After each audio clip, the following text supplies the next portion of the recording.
भक्तों, सोचना ना बदलें और तुरंत ही श्री हनुमान जी के इन 108 नामों का श्रवण करें, जिससे आपकी चिंता समाप्त हो जाएगी। तो विलंब ना करते हुए नाम का श्रवण शुरू कर दें। ओम अंजनासूनवे नमः। ओम वायुपुत्राय नमः। ओम महाबलाय नमः। ओम रामेष्ठाय नमः। ओम फाल्गुनसखाय नमः। ओम पिंगाक्षाय नमः। ओम अमितविक्रमाय नमः। ओम उदधिक्रमणशीलाय नमः। ओम सीताशोकविनाशकाय नमः। ओम लक्ष्मणप्राणदात्रकाय नमः। ओम दाशरथिप्रियकराय नमः। ओम प्रचण्डकायाय नमः। ओम सर्वदोषनिवारकाय नमः। ओम भूतप्रेतविनाशकाय नमः। ओम ग्रहपीडानिवारकाय नमः। ओम सञ्जीवनकृताय नमः। ओम रामदूताय नमः। ओम भीमसेनासखाय नमः। ओम कपिश्रेष्ठाय नमः।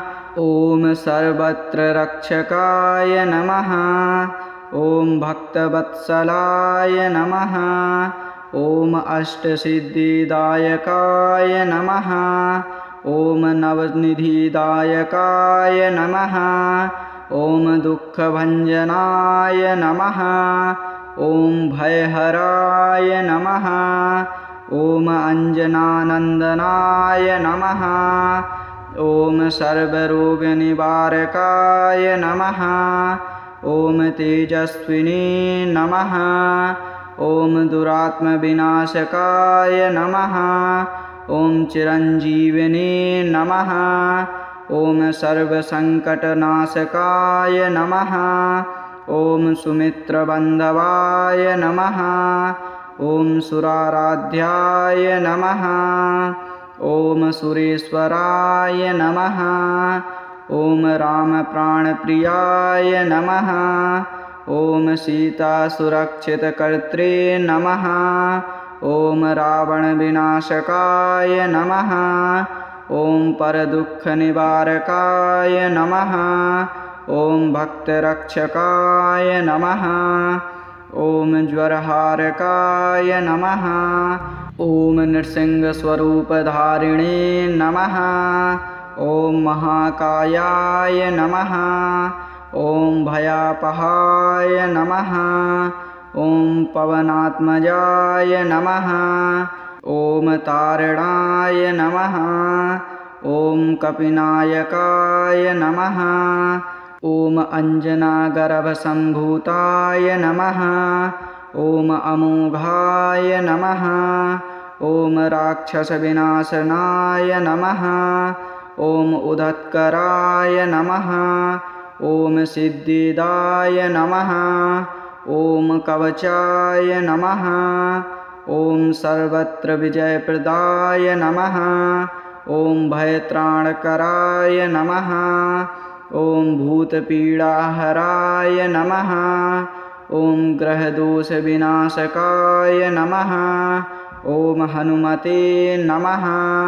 ओम पिङ्गलाय नमः। ओम शूराय नमः। ओम रामभक्ताय नमः। ओम हनुमत्कवचाय नमः। ओम लङ्कादहनकर्त्रे नमः। ओम अखण्डशौर्याय नमः। ओम परमवीराय नमः। ओम शत्रुसंहारकाय नमः। ओम शत्रुनाशनाय नमः। ओम मन्दोदरीप्रियाय नमः। ओम भीषणाय नमः। ओम शत्रुभयविनाशकाय नमः। ओम अमृतसीप्रदाय नमः। ओम सिद्धिसाधकाय नमः। ओम ब्रह्मचारिणे नमः। ॐ विद्यामयाय नमः। ॐ जयप्रदाय नमः। ॐ भयहराय नमः। ॐ प्रेतदूषणहराय नमः। ॐ पीडानिवारकाय नमः। ॐ सर्वदुःखहराय नमः। ॐ सङ्कटमोचकाय नमः। ॐ तेजोमयाय नमः। ॐ पराक्रान्ताय नमः। ॐ भूतनाशकाय नमः। ॐ बलप्रदाय नमः। ॐ आश्रितवत्सलाय नमः। ॐ कवचरूपधारिणे नमः। ॐ शत्रुहन्त्रे नमः। ॐ सर्वसिद्धिप्रदाय नमः। ॐ प्रजाबन्धनमोचकाय नमः। ॐ महाकपये नमः। ॐ भक्तप्रियाय नमः। ॐ प्रभवे नमः। ॐ दीनबन्धवे नमः। ॐ जयवर्धनाय नमः। ॐ हनुमन्ते नमः। ॐ तेजस्विने नमः। ॐ भीमरूपाय नमः। ॐ रक्षोविनाशनाय नमः। ॐ सर्वरक्षाकराय नमः। ॐ सर्वमङ्गलदायकाय नमः। ॐ पापहन्त्रे नमः। ॐ धर्मपालकाय नमः। ॐ कामदाय नमः। ॐ विजयप्रदाय नमः। ॐ भयशान्तिकराय नमः। ॐ शौर्यप्रदाय नमः। ॐ भूतविनाशकाय नमः। ॐ भक्तवत्सलाय नमः। ॐ श्रीहनुमते नमः। ॐ अञ्जनासूनवे नमः। ॐ वायुपुत्राय नमः। ॐ महाबलाय नमः। ॐ रामेष्ठाय नमः। ॐ फाल्गुनसखाय नमः। ॐ पिङ्गाक्षाय नमः। ॐ अमितविक्रमाय नमः। ॐ उदधिक्रमणशीलाय नमः। ॐ सीताशोकविनाशकाय नमः। ॐ लक्ष्मणप्राणदात्रकाय नमः। ॐ दाशरथिप्रियकराय नमः। ॐ प्रचण्डकायाय नमः। ॐ सर्वदोषनिवारकाय नमः। ॐ भूतप्रेतविनाशकाय नमः। ॐ ग्रहपीडानिवारकाय नमः। ॐ सञ्जीवनकृताय नमः। ॐ रामदूताय नमः। ॐ भीमसेनासखाय नमः। ॐ कपिश्रेष्ठाय नमः। ॐ सर्वत्र रक्षकाय नमः। ॐ भक्तवत्सलाय नमः। ॐ अष्टसिद्धिदायकाय नमः। ॐ नवनिधिदायकाय नमः। ॐ दुःखभञ्जनाय नमः। ॐ भयहराय नमः। ॐ अञ्जनानन्दनाय नमः। ॐ सर्वरोगनिवारकाय नमः। ॐ तेजस्विने नमः। ॐ दुरात्मविनाशकाय नमः। ॐ चिरञ्जीविने नमः। ॐ सर्वसङ्कटनाशकाय नमः। ॐ सुमित्रबन्धवाय नमः। ॐ सुराराध्याय नमः। ॐ सुरेश्वराय नमः। ॐ रामप्राणप्रियाय नमः। ॐ सीतासुरक्षितकर्त्रे नमः। ॐ रावणविनाशकाय नमः। ॐ परदुःखनिवारकाय नमः। ॐ भक्तरक्षकाय नमः। ॐ ज्वरहारकाय नमः। ॐ नृसिंहस्वरूपधारिणे नमः। ॐ महाकायाय नमः। ॐ भयापहाय नमः। ॐ पवनात्मजाय नमः। ॐ तारणाय नमः। ॐ कपिनायकाय नमः। ॐ अञ्जनागर्भसम्भूताय नमः। ॐ अमोघाय नमः। ॐ राक्षसविनाशनाय नमः। ॐ उदत्कराय नमः। ॐ सिद्धिदाय नमः। ॐ कवचाय नमः। ॐ सर्वत्र विजयप्रदाय नमः। ॐ भयत्राणकराय नमः। ॐ भूतपीडाहराय नमः। ॐ ग्रहदोषविनाशकाय नमः। ॐ हनुमते नमः। ॐ पिङ्गलाय नमः। ॐ शूराय नमः। ॐ रामभक्ताय नमः। ॐ हनुमत्कवचाय नमः। ॐ लङ्कादहनकर्त्रे नमः। ॐ अखण्डशौर्याय नमः। ॐ परमवीराय नमः। ॐ शत्रुसंहारकाय नमः। ॐ शत्रुनाशनाय नमः। ॐ मन्दोदरीप्रियाय नमः। ॐ भीषणाय नमः। ॐ शत्रुभयविनाशकाय नमः। ॐ अमृतसीप्रदाय नमः। ॐ सिद्धिसाधकाय नमः। ॐ ब्रह्मचारिणे नमः। ॐ विद्यामयाय नमः। ॐ जयप्रदाय नमः। ॐ भयहराय नमः। ॐ प्रेतदूषणहराय नमः। ॐ पीडानिवारकाय नमः। ॐ सर्वदुःखहराय नमः। ॐ सङ्कटमोचकाय नमः। ॐ तेजोमयाय नमः। ॐ पराक्रान्ताय नमः। ॐ भूतनाशकाय नमः। ॐ बलप्रदाय नमः। ॐ आश्रितवत्सलाय नमः। ॐ कवचरूपधारिणे नमः। ॐ शत्रुहन्त्रे नमः। ॐ सर्वसिद्धिप्रदाय नमः। ॐ प्रजाबन्धनमोचकाय नमः। ॐ महाकपये नमः। ॐ भक्तप्रियाय नमः।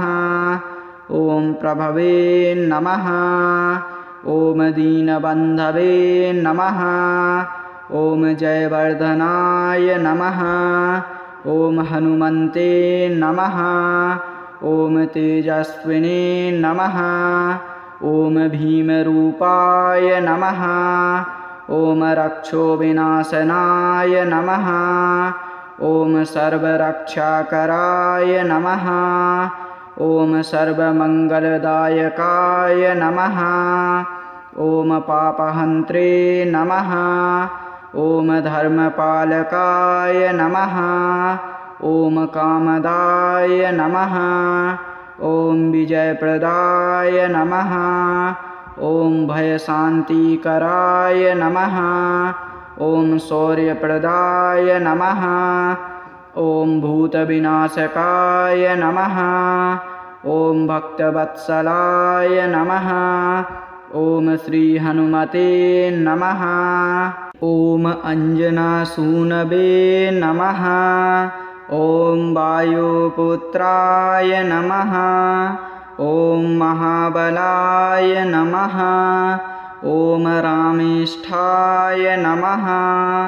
ॐ फाल्गुनसखाय नमः। ॐ पिङ्गाक्षाय नमः। ॐ अमितविक्रमाय नमः। ॐ उदधिक्रमणशीलाय नमः। ॐ सीताशोकविनाशकाय नमः।